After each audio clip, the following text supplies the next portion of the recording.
Hari ni aku nak unboxing S5 smartwatch daripada Wapik ni. Jom kita unboxing dulu.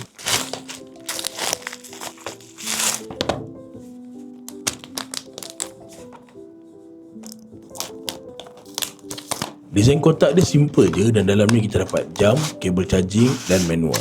Tak banyak benda tapi cukup. Jam ni ada dua warna pilihan, hitam dan gold, dan yang aku punya ni warna gold.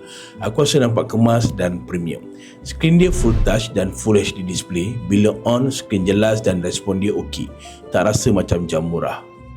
Function yang aku suka, SMS notification masuk dekat jam dan dia ada Bluetooth calling function. Boleh angkat call terus daripada jam. Untuk daily use, dia ada 24-hour health management, so boleh pakai siang malam tanpa fikir banyak. Bateri dia 270mAh dan dia waterproof IP67. Kena air sikit, basuh tangan, semua okey. Yang menariknya, harga jam ni sebenarnya bawah RM100 je. Untuk harga macam ni, function dia boleh tahan lengkap, dan kalau korang nak tengok atau check sendiri, link aku letak dekat bawah.